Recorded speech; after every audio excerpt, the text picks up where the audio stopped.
شرابیوں کے ساتھ بیٹھو گے شرابی ہو جاؤ گے، زانیوں کے ساتھ بیٹھو گے زنا تمہاری نظر میں ہلکا ہو جائے گا، بے نمازیوں کے ساتھ بیٹھو گے تو نماز کی وقت اور اہمیت کم ہو جائے گی۔ اس لیے میرے بھائیوں اور میری بہنوں، جب آپ کسی سے دوستی کرو، کسی کو اپنا دوست بناؤ تو دیکھ بھال کر کے اپنا دوست بناؤ، اچھے لوگوں کو اپنا دوست بناؤ۔ اگر بے دین لوگوں کو اور دین سے دور لوگوں کو اپنا دوست بناؤ گے تو تمہارے دین کو برباد کر ڈالیں گے۔ صحبت کا بڑا اثر ہوتا ہے۔ اب وہ 100 لوگوں کا قاتل اپنے گاؤں سے نکلا، اپنی بستی سے نکلا، اور ابھی وہ راستے ہی میں تھا کہ اس کی موت کا ٹائم آ گیا۔ اب جب موت کا ٹائم آ گیا تو رحمت کے فرشتے بھی موقع پر پہنچ گئے اور عذاب کا فرشتہ بھی پہنچ گیا۔ عذاب کا فرشتہ کہنے لگا یہ 100 لوگوں کا قاتل ہے، اس کی روح کو میں لے کر کے جاؤں گا، یہ عذاب کا حقدار ہے۔ رحمت کا فرشتہ کہنے لگا نہیں نہیں، یہ تو توبہ کر چکا تھا، یہ تو اللہ سے معافی مانگ چکا تھا، یہ تو نیک لوگوں کی بستی کی طرف جا رہا تھا، یہ تو اللہ کی رحمت کا حقدار ہے، اس کی روح کو میں لے کر کے جاؤں گا۔ اب رحمت کا فرشتہ اور عذاب کا فرشتہ دونوں آپس میں لڑنے لگے۔ اللہ نے ایک تیسرے فرشتوں کو بھیجا انسان کی شکل میں، وہ وہاں سے گزرنے لگا۔ دونوں فرشتوں نے اس کو روکا، کہ بھائی ہم دونوں فرشتے ہیں، یہ رحمت کا فرشتہ ہے، میں عذاب کا فرشتہ ہوں، اور ہمارے بیچ میں یہ معاملہ چل رہا ہے، آپ ہی کوئی حل بتا دیجئے۔ تو اس فرشتے نے جو انسان کی شکل میں اللہ کی طرف سے بھیجا گیا تھا، اس فرشتے نے یہ فیصلہ کیا کہ ایک کام کرو، تم لوگ تو فرشتے ہو، تمہارے لیے کوئی مشکل نہیں ہے، تم پورے راستے کا ماپ کر لو، پورے راستے کو ناپ لو، اگر یہ گنہگاروں کی بستی سے زیادہ قریب ہے تو اس کو عذاب کا فرشتہ لے کر کے جائے گا، اور اگر یہ نیک لوگوں کی بستی سے زیادہ قریب ہے تو اس کو رحمت کا فرشتہ لے کے جائے گا۔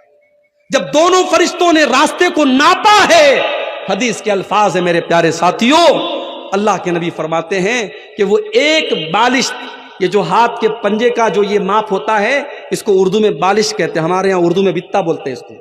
ایک بتا یا ایک بالشت جو ہے وہ انسان، وہ 100 لوگوں کا جو قاتل تھا، وہ نیک لوگوں کی بستی سے زیادہ قریب تھا۔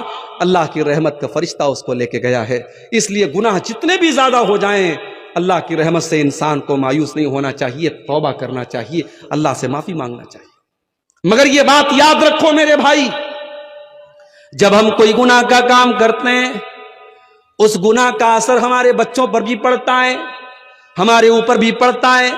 ہمارے اوپر یہ پڑتا ہے کہ ہمارے دل سخت ہو جاتے ہیں، ہمارے دل کٹھور ہو جاتے ہیں، اور دل جب کٹھور ہو جاتا ہے، دل جب سخت ہو جاتا ہے تو قرآن کی آیتوں کا اثر نہیں ہوتا ہے، نبی کی حدیثوں کا اثر نہیں ہوتا ہے۔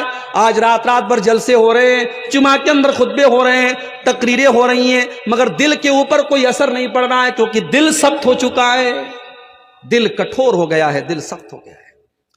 اسی لیے اللہ نے قرآن کے پہلے پارے میں جب بنی اسرائیل کا ذکر کیا تو فرمایا ثم قست قلوبکم من بعد ذلک فہی کالحجارۃ او اشد قسوا۔ اے یہودیو، تم نے اللہ کو اتنا ناراض کیا، تم نے اللہ کو اتنا ناراض کیا کہ گناہ کرنے کی وجہ سے تمہارے دل سخت ہو گئے، اور اتنے سخت ہو گئے فہی کالحجارۃ او اشد قسوا، تمہارے دل تو پتھروں سے بھی زیادہ سخت ہو گئے، دل کٹھور ہو گیا ہے ہمارا۔ تقریریں سن رہے ہیں ہم، مگر دل کے اوپر اثر نہیں پڑ رہا ہے۔ ہم بیان سن رہے ہیں، ہم قرآن کی آیتیں سن رہے ہیں، مگر دل کے اوپر اثر نہیں ہو رہا ہے۔ تو دل کو اگر سختی سے بچانا ہے تو گناہ سے بچنا پڑے گا میرے بھائی۔ اسی لیے اللہ کے نبی فرماتے ہیں جب بندہ کوئی گناہ کرتا ہے نُکِتَتْ فِی قَلْبِهِ نُقْطَةً سَوْدَا، اس کے دل کے اوپر ایک کالے رنگ کا نقطہ ڈال دیا جاتا ہے، ایک کالے رنگ کا دھبا ڈال دیا جاتا ہے۔ اگر بندہ توبہ کر لیتا ہے، اگر بندہ اللہ سے معافی مانگ لیتا ہے، وہ کالے رنگ کا دھبا مٹا دیا جاتا ہے، اور اگر بندہ دوبارہ وہ گناہ کرتا ہے، وہ کالے رنگ کے دھبے اور بڑھتے چلے جاتے ہیں، حَتَّى تَعْلُوَ قَلْبَهُ، یہاں تک کہ اس کے پورے دل کے اوپر چھا جاتے ہیں۔ جب بندہ گناہ پر گناہ کرتا چلا جاتا ہے، اس کا پورا دل کالا ہو جاتا ہے، اور جب دل کالا ہو جاتا ہے تو انسان کا دل کیسا ہو جاتا ہے؟ کَلَّا بَلْ رَانَ عَلَىٰ قُلُوبِهِم مَّا كَانُوا يَكْسِبُونَ، انسان کے گناہ اس کے دل کے اوپر چھا جاتے ہیں، پھر دل کے اوپر کوئی اثر نہیں پڑتا ہے۔ تو اس لیے اگر گناہ کریں گے ہم تو ہمارے دل سخت ہو جائیں گے. یہ گناہ کا پہلا نقصان ہوگا. گناہ کا دوسرا نقصان، انسان اگر گناہ کرے گا اس کی روزی روٹی پر اثر پڑے گا. اس کے مقدر میں جو روزی ملنے والی تھی، اس کی دکان پہ جو کسٹمر آنے والا تھا، اس کے کاروبار میں جو منافع اور پروفٹ ہونے والا تھا، وہ اللہ تعالیٰ ہٹا لیتا ہے، چھین لیتا ہے. ان العبد لیحرم الرزق بذنب یصیبہ، بندہ اپنے گناہ کی وجہ سے اپنی روزی روٹی سے محروم کر دیا جاتا ہے. انسان کی روزی روٹی پر اثر پڑتا ہے. اسی لیے اگر انسان نیکی کا راستہ اختیار کرے گا، تقوی کا راستہ اختیار کرے گا، تو اللہ اس کو روزی روٹی کے دروازے بھی اس کے لیے کھول دے گا. وَمَن يَتَّقِ اللَّهَ يَجْعَل لَّهُ مَخْرَجًا وَيَرْزُقْهُ مِنْ حَيْثُ لَا يَحْتَسِبُ، جو اللہ سے ڈرے گا اللہ تعالیٰ اس کے لیے ضرور کوئی نہ کوئی راستہ نکالے گا اور اللہ وہاں سے روزی دے گا. انسان سوچ بھی نہیں سکتا کہ کہاں سے روزی آ رہی ہے. روزی کے راستے کھول دے گا اللہ تعالیٰ. آج ہمارا نوجوان کہتا ہے شیخ صاحب نوکری نہیں مل رہی ہے، شیخ صاحب بزنس کر رہے ہیں. ابھی ہمارے ایک دوست آئے بنارس میں، میرے گھر پہ ملنے کے لیے آئے، بولے شیخ صاحب جو بزنس میں کرتا ہوں لاس ہو جاتا ہے، جو کاروبار کرتا ہوں نقصان ہو جاتا ہے. مجھے لگ رہا ہے کسی نے میرے کاروبار پر جادو کر دیا ہے، میرے بزنس پر بندش کر دی ہے. مجھے لگ رہا ہے میرے کاروبار کو کسی نے روک دیا ہے.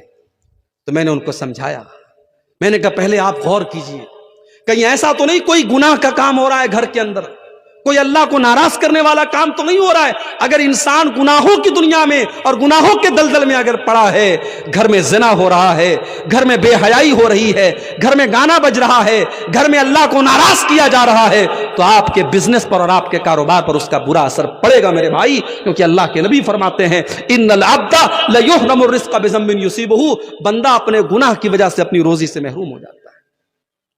اور اللہ تعالیٰ کا کلام سچا ہے، اللہ کبھی جھوٹ نہیں بولتا.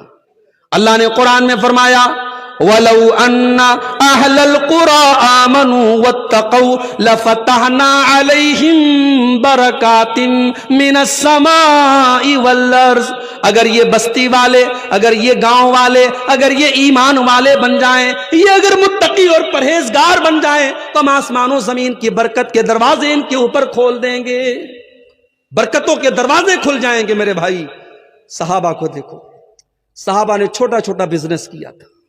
ابھی ممبئی سے میرے پاس فون آیا، 28 تاریخ کو میرا پروگرام ہے ممبئی میں، وہاں سے فون آیا مولوی صاحب اگر آپ کو موقع ملے تو ذرا بزنس اور تجارت پر بولیے گا. آج ہماری قوم کے لوگ تجارت میں بہت پیچھے ہیں، تھوڑا بزنس اور تجارت پر بولیے گا. میرے بھائیوں بزنس میں بڑی برکت ہے، تجارت میں بڑی برکت ہے.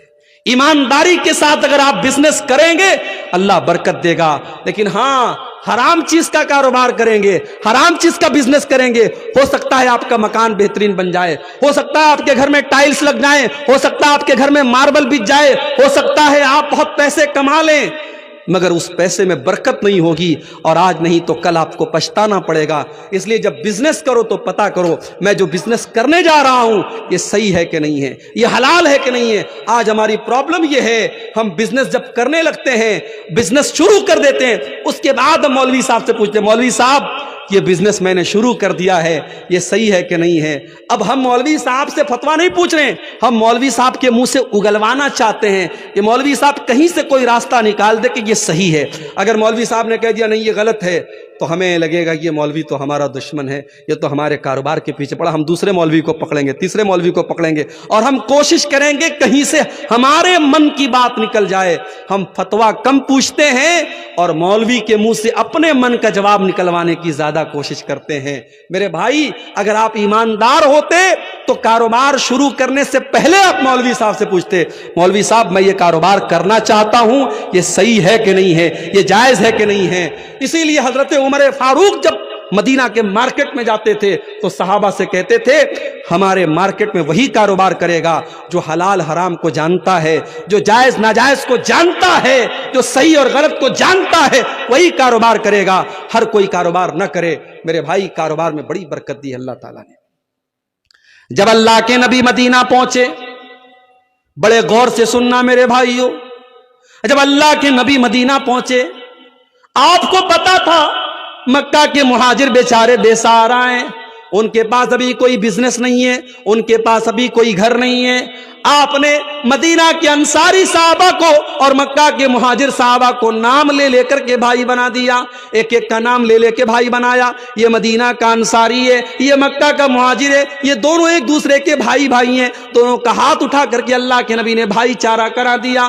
حضرت عبد الرحمن ابن عوف جو مکہ میں بزنس کیا کرتے تھے، تجارت کیا کرتے تھے، اپنی سارے بزنس کو چھوڑ کر کے وہ بیچارے خالی ہاتھ آئے تھے، اللہ کے نبی نے ان کو حضرت سعد بن ربی کا بھائی بنا دیا۔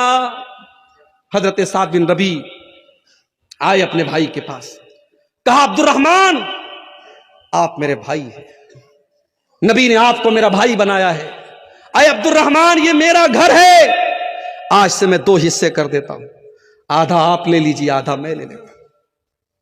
یہ سگے بھائی نہیں تھے، نبی کی زبان سے بس نبی نے بھائی بنا دیا۔ آج تو انسان اپنے سگے بھائی کا حق مارنے کو تیار ہے، اپنی سگی بہن کا حق مارنے کو تیار ہے۔ باپ مر گیا، باپ کی پراپرٹی میں بہن کا بھی حق بنتا ہے، بہن نے آ کر کے کہا بھیا باپ کی پراپرٹی میں میرا بھی حق ہے، مجھے دے دو۔ بھائی نے بڑے غصے میں کہا تیری شادی ہوئی تھی، 2 لاکھ روپے کا خرچ آیا تھا، 3 لاکھ کا خرچ آیا تھا، زیور میں نے بنوایا تھا، جہیز کا انتظام میں نے کیا تھا، اگر تو مجھ سے اپنے باپ کا ترکہ مانگتی ہے تو چلی جا، آج کے بعد بھائی بہن کا کوئی رشتہ نہیں رہے گا۔ بہن نے حق مانگا نہیں کہ بھائی نے بہن سے رشتہ توڑ دیا۔ میرے بھائیوں، اسلام نے یہ حق دیا ہے بہن کو، اللہ نے یہ حق دیا ہے بہن کو۔ باپ کی پراپرٹی میں جیسے بیٹے کا حق ہے ویسے بیٹی کا حق ہے۔ آپ کے چہرے پر ماشاءاللہ بڑی لمبی لمبی داڑھی ہے، آپ کی پیشانی پر سجدے کا نشان ہے، اور آپ اپنی بہن کا حصہ اگر ڈکار گئے ہیں اور اپنی بہن کا حصہ کھا گئے ہیں تو کل قیامت کے دن اللہ کی بارگاہ میں جواب دینے کے لیے تیار رہیے گا۔ اللہ کیا پوچھا جائے گا، تو نے اپنی بہن کا حق کیوں مارا، تو نے اپنی بہن کا حصہ کیوں اس کو کیوں کھا گیا تھا۔